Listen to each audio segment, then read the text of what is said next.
കേരള ചരിത്രത്തിൽ കേരള സംസ്ഥാന നിയമസഭാ ഇലക്ഷനിൽ 3 സീറ്റുമായി BJP 3 താമരകൾ വിരിഞ്ഞിരിക്കുന്നു. സംസ്ഥാന അധ്യക്ഷൻ രാജീവ് ചന്ദ്രശേഖരൻ്റെ മികച്ച നേതൃപാടവത്തിൻ്റെ ഒരു ഉത്തമ ഉദാഹരണമാണ് ഈ 3 വിജയങ്ങളും. അപ്പോൾ തങ്ങളുടെ വിജയത്തെ ഒരു ചെറിയ വിശകലനത്തിലൂടെ, ഒരു വിവരണത്തിലൂടെ ജനങ്ങൾക്ക് മുന്നിൽ അവതരിപ്പിക്കുകയാണ് സംസ്ഥാന BJP അധ്യക്ഷൻ രാജീവ് ചന്ദ്രശേഖർ. അദ്ദേഹത്തിൻ്റെ വാക്കുകളിലേക്ക്. ഞാൻ എൻ്റെ രാഷ്ട്രീയം തുടങ്ങിയത് 20 കൊല്ലം മുമ്പെയാണ്. എൻ്റെ 20 കൊല്ലത്തിൻ്റെ രാഷ്ട്രീയത്തിൽ ഞാൻ കുറേ കാര്യങ്ങൾ ചെയ്തിട്ടുണ്ട്, സന്തോഷകരമായ കുറേ കാര്യങ്ങൾ ചെയ്തിട്ടുണ്ട്. പക്ഷേ ഏറ്റവും സന്തോഷകരമായ ഒരു ദിവസം എൻ്റെ ഈ രാഷ്ട്രീയ ജീവിതത്തിൽ ഇന്നാണ്. അത് ഞാൻ ജയിച്ചു എന്ന് മാത്രമല്ല, ഞങ്ങൾ മുമ്പോട്ട് വെച്ച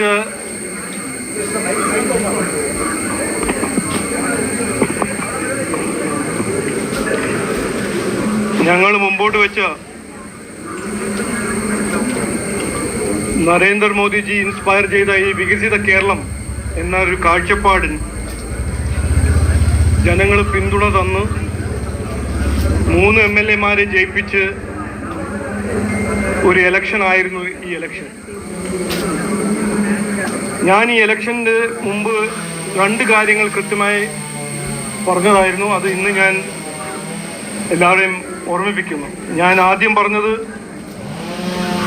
ഇത് ഞങ്ങളുടെ രാഷ്ട്രീയ ചരിത്രത്തിൽ ഏറ്റവും നിർണായകമായ ഇലക്ഷനായിട്ട് മാറും, ഈ ഇലക്ഷൻ ഞങ്ങൾ ജയിക്കും എന്ന് പറഞ്ഞതായിരുന്നു. അങ്ങനെയാണ് നടന്നത്.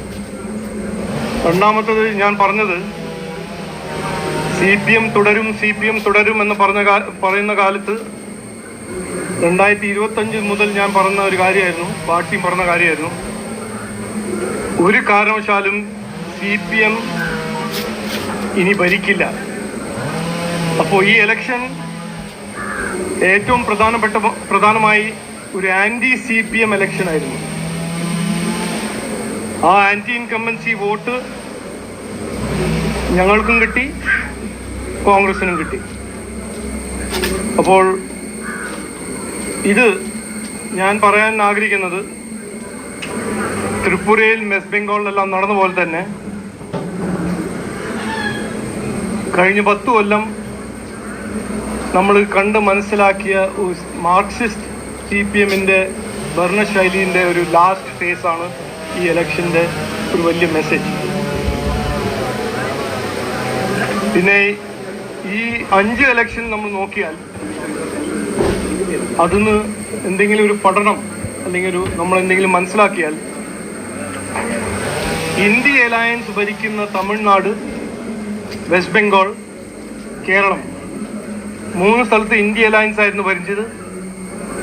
ആ 3 സ്ഥലത്തും DMK ആണോ, TMC ആണോ, CPM ആണോ, ജനങ്ങൾ അവരെ തോൽപ്പിച്ചിട്ടുണ്ട്. അതേസമയം NDA-ന്റെ ഭരണശൈലിയും NDA-ന്റെ ഭരണവും NDA-ന്റെ വികസനവും നടപ്പിലാക്കുന്ന ആസാമും പുതുച്ചേരിയിൽ ഒരു പ്രോ ഇൻകംബൻസി മാൻഡേറ്റ് അവിടുത്തെ NDA സർക്കാരിന് കിട്ടിയിട്ടുണ്ട്. ഇതിന് കൂടുതൽ ഇന്ന് ഞാൻ പറയുന്നില്ല. നാളെ ഇതിനെക്കുറിച്ച് ഞാനും ഗോകുമാർജിയും മുരളീധരൻ്റെ പ്രസ് കോൺഫറൻസ് ഉണ്ടാവും, അതിൽ നമ്മൾ ഇതിനെക്കുറിച്ച് ചർച്ച ചെയ്യാം. പക്ഷേ ഇന്ന് അവസാനം ഞാൻ പറയാൻ ആഗ്രഹിക്കുന്നത് ഇതാണ്. കഴിഞ്ഞ 10 കൊല്ലം CPM ഭരിക്കുമ്പോൾ ഇവിടെ ഒരു പ്രതിപക്ഷ പാർട്ടീൻ്റെ ഒരു റോൾ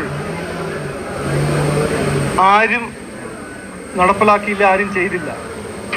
10 കൊല്ലം ശബരിമല കൊള്ള നടക്കുമ്പോൾ, ജനങ്ങളുടെ ദ്രോഹം നടക്കുമ്പോൾ പറയാനും ചെയ്യാനും അസംബ്ലിയിൽ ആരും ഉണ്ടായിരുന്നില്ല.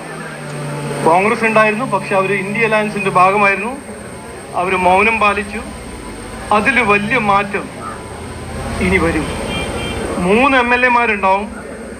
ജനങ്ങൾ ഓരോരോ പ്രശ്നങ്ങളെക്കുറിച്ച് ഉയർത്തി സംസാരിക്കാനും മുമ്പോട്ട് വെച്ച് സംസ്ഥാന സർക്കാർ അതിനെ പരിഹരിക്കാൻ, അതിന് പിന്നിൽ നടക്കാൻ 3 MLA-മാരുണ്ടാവും BJP NDA-ന്റെ.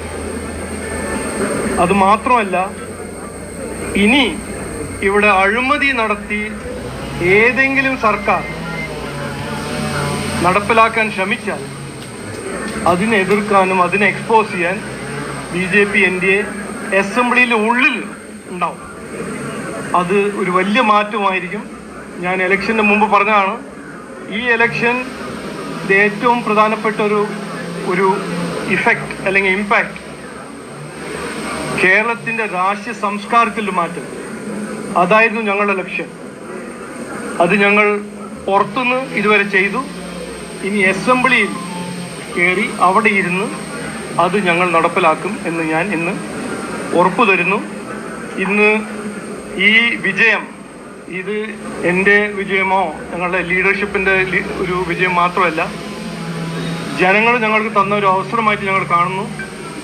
അപ്പോൾ എല്ലാവരോടും ഞാൻ നന്ദി പറയാൻ ആഗ്രഹിക്കുന്നു. അതിനൊപ്പം ഞങ്ങളെ ഓരോരോ പ്രവർത്തകർ രാപകൽ അധ്വാനിച്ച് ഈ ഒരു മാൻഡേറ്റ് ഈ ഇലക്ഷന് വേണ്ടി അധ്വാനിച്ച ഓരോരോ പ്രവർത്തകർ ഞാൻ നന്ദി പറയാൻ ആഗ്രഹിക്കുന്നു. നമസ്കാരം. ഉത്തമ ബോധ്യത്തോടെ നല്ലൊരു സഭാ അംഗങ്ങളാകുവാനും അഴിമതിക്കെതിരെയും കെടുകാര്യസ്ഥയ്ക്കെതിരെയും ഒക്കെ പ്രതികരിക്കാൻ ഈ വിജയിച്ച 3 MLA മാർക്കും സാധിക്കട്ടെ. ഒപ്പം രാജീവ് ചന്ദ്രശേഖറിനും BJPക്കും എല്ലാ ഭാവുകളും നേരുന്നു.